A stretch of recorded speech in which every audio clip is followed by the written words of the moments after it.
How to be good at Amnesia the Bunker in 7 easy steps. Before I get into step 1 however, I think it's important you fully comprehend the complex lore of this game. So since I'm the guy talking, I'll inform you thoroughly now. From my understanding, the main gist is you're in a bunker. And you have amnesia. Okay, step 1.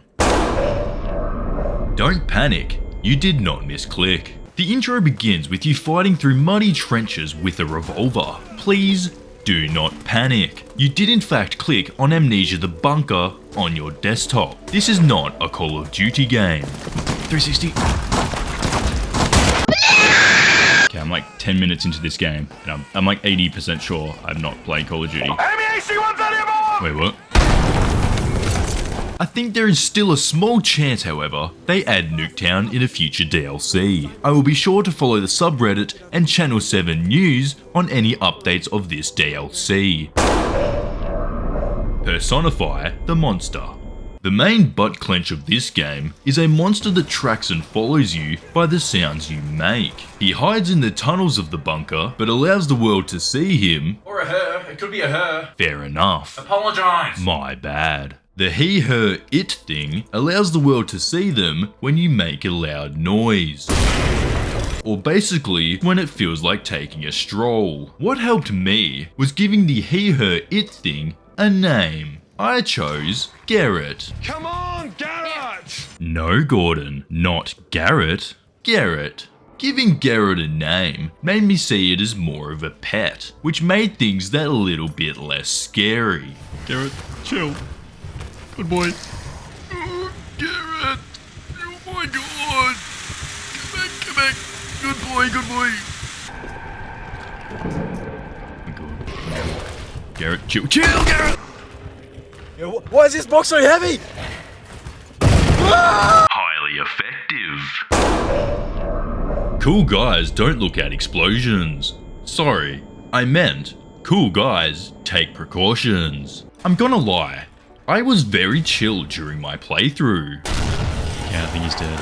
Oh, he's not dead! Early in the game, you find a room that is essentially a safe house. There are 2 doors leading to this room, and they both have locks. And you bet your sweet little chopsticks that I locked those doors every time I entered.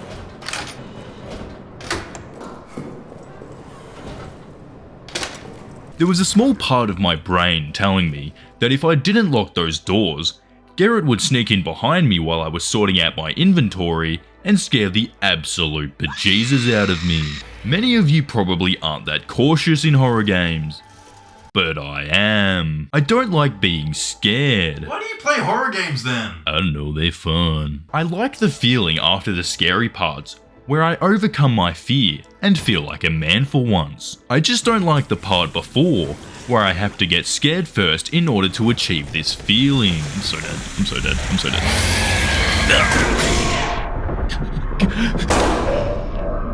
Quench the generator's thirst. In the safe area, there is a generator that gives power to all the lights throughout the bunker. This is important because similar to many of us gamers, Garrett also doesn't like light. You can find fuel around the map to keep refilling the generator so the lights stay on.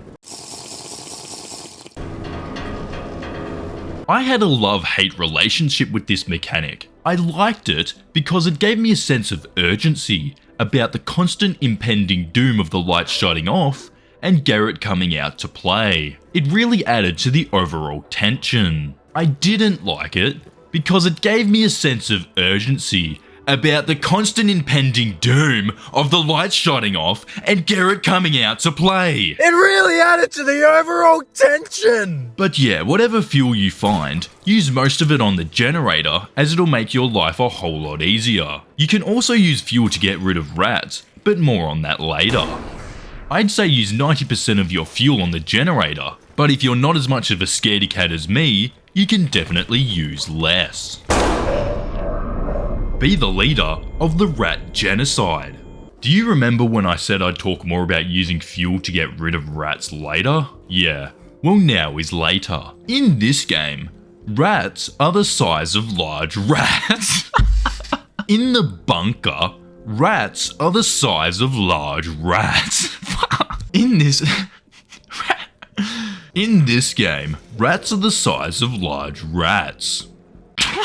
They block off certain points and they bite your little tootsies if you get anywhere near them.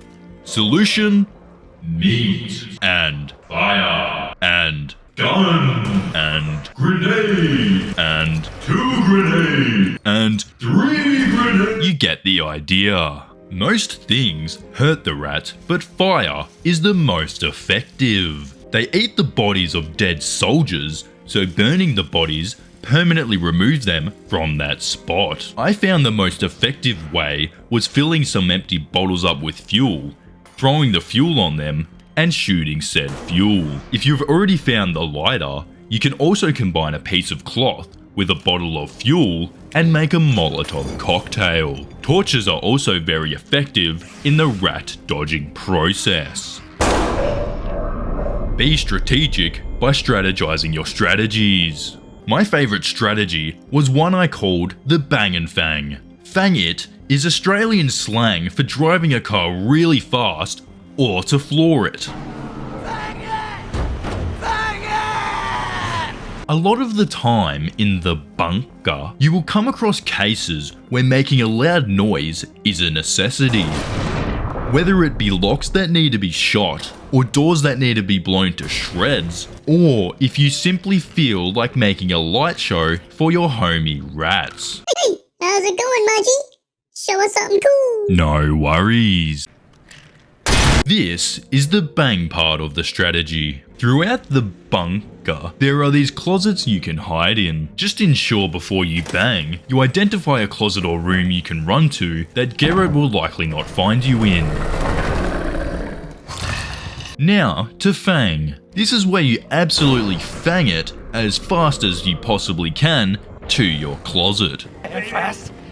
Very fast. Just ensure to not spend too much time in there, as you will need to come out of the closet at some point. Garrett, I like men. Garrett? Garrett, what are you doing, man? Garrett? Garrett! The Bang and Fang was effective for me 88.43% of the time. I've spent many minutes perfecting this strategy in the game Phasmophobia, where the main way to hide from ghosts is in closets. I have spent a lot of my gaming life in closets. Please just ensure to take the Fang portion of this strategy very seriously, because if you simply bang but don't Fang, Garrett will be smart enough to find you. Become Dora and explore the mechanics. One of the loading screen messages reads, "You can overcome obstacles in multiple ways. Use your wits and your brains. Experiment. If you think something might be possible to do, it probably is." This couldn't be more truer. I've only completed the game once, so I know there's many mechanics and strategies I don't know about yet, but here's a few simple but cool ones I've learned. You can hide under things by crouching. I know they taught us this in the tutorial, but I completely forgot about it until I accidentally hid under a bed. Garrett can destroy doors for you. If you ever run out of grenades or just don't know how to get into a door, you can always just try and lead Garrett over to it, because he can actually knock down doors, and sometimes it helps. This one I actually found after finishing the game. I was looking through my clips and I saw in the bottom right an achievement popped up. Like what? You can block off the holes that Garrett uses? I gotta try this. Okay, so after some experimentation, yes, you can use boxes.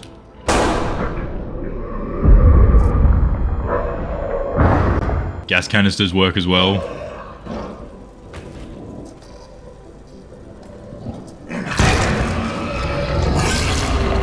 But I tried chairs as well, piling some chairs up, and it didn't quite work.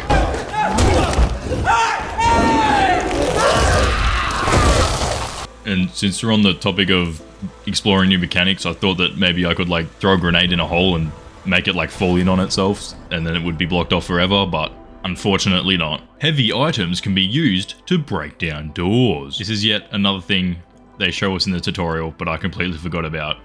So I'm just showing it in case you forgot to.